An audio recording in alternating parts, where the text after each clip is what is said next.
Okay, wait, can I start talking about the super movie? Am I allowed to? Hang on, let me put it in the title and let me put it on screen. Talking DB superhero spoilers. Beware. First off, they did my boy Krillin dirty. I'm just gonna put it out there. Ain't no way is Bulma gonna pull up with everybody, all of Earth's mightiest heroes, and go, I brought all of Earth's strongest heroes, and also Krillin. What did he do to deserve any of this? Like, I'm not trying to be a Krillin defender, because obviously he's not as strong as like Goku and everybody. But dude, he's trying. Let's start from the very beginning. The main like villain isn't even like a villain. It's kind of sad actually. It's like Giro's descendant, Dr. Giro's descendant, and he gets brought on by this dude named Magenta. I think it's a joke that his name is Magenta because he wears like a magenta colored jacket. Yeah, he wears like a magenta shaded jacket, so his name is just Magenta. That's Dragon Ball though. He like gets brought on by this guy named Magenta who's like, hey, let's just make red rocket ribbon. Let's just make it again, straight up.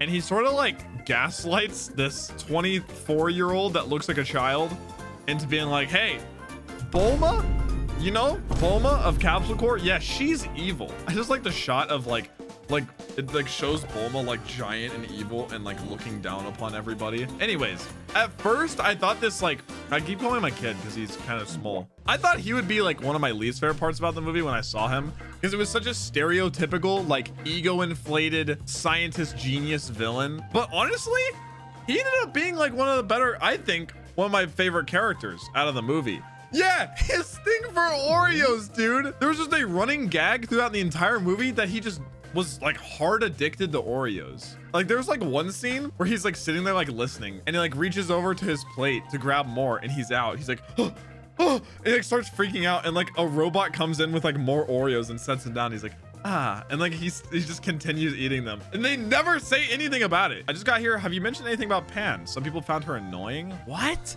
I thought Pan was hella adorable throughout the entire movie. I don't really think there was any point during it where I thought she was annoying. Pan's kind of Giga Chad. If I was annoyed with anyone throughout the movie, it was partially Gohan and partially Piccolo. It was those two freaking goobers. One, because Gohan can't make the goddamn time to go pick up his daughter for some reason. Oh, even though this dude can just fly and zoom around. Apparently, his studies are more important than literally just picking up his daughter. My Piccolo annoyances. I think one of my only hard criticisms about this movie was how the plot progressed. The plot progressed very awkwardly. Because Piccolo's like, oh, hey, Gohan, you need to train to be stronger just in case anything happens. And Gohan's like, nah, I'm good. So in order to show Gohan that he needs to be stronger, he just lets Pan get kidnapped. You can make the argument that Pan was never in a ton of trouble, but she kind of is, because Piccolo knows how strong the Gammas are, and he still lets her get kidnapped. You can say that this is how he shows Gohan the weight of this. I think the Gammas honestly were also two that I really liked to see. One of the only downsides, and again, this isn't really the fault of the movie, it's more the fault of the fact that they had to fit the script into an hour 45, was the Gammas are like fighting Gohan, and Gohan's just like, hey, you know, you're fighting for a bad guy, and they're just like, oh my god, he's right. It's just like everything like 180s in the span of like a minute. Also, I really liked the 3D animation. I thought the animation style and everything about the way it was like done was actually really good. I was hesitant at first because that's pretty not unknown territory, but like I didn't think it took any getting used to at all. I sat down and I was comfy. I was like, this looks clean. I think it's so funny that to keep Goku and Vegeta from helping throughout the entirety of this, the entire concept is that Beerus threw a ice cream tub onto Whis' thing so they would just miss every call. I think that it's dumb, but I honestly thought it was really funny. Also, I cannot believe this woman Bulma summoned Shinron and just asked for a fatter ass. There is no way that is real. She asked for a fatter ass and she asked for her wrinkles to go away. They could have wished for Goku and Vegeta to come back. She summoned Shinron just to ask for her college booty back. And I know these animators horny as hell for Bulma. Not just because of the writing, but because there's one scene in particular, if you've seen the movie, you understand what I'm talking about, where it's straight up, the scene just starts with Bulma looking through something, and it's just boom. And I sat there looking at this 1 million inch screen in the movie theater like, wow. Also, there were not that many people in my theater, and someone still did the Eren Yeager. Listen, I don't want to shame people for enjoying themselves, but in a public venue, don't do that. Chat, if there's one thing you can learn from me, I did not laugh.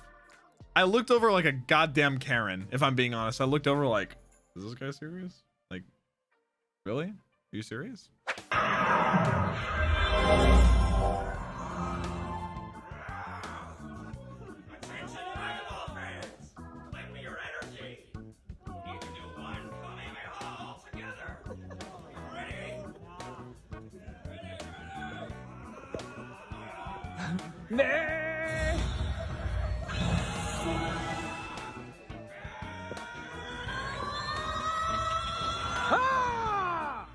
This is why we're bullied.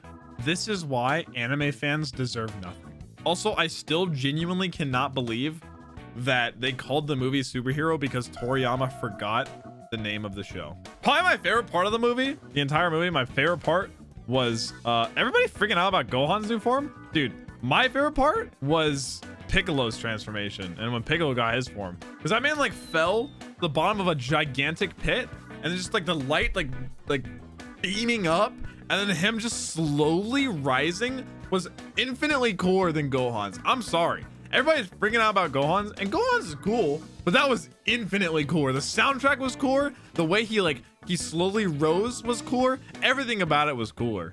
Gohan's was mostly cool though just because like how much more powerful it was and how it paled in contrast with Cell.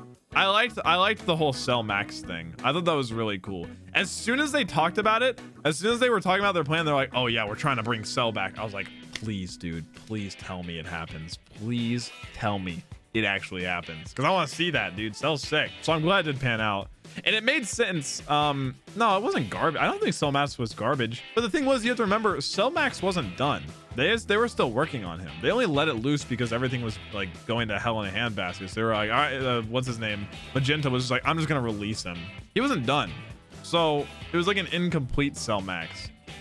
And there was like a throwaway line at the end where Gohan was like, or Piccolo's like, I don't think even if Goku and Vegeta were here, they could have taken him on. We know that's just so dumb.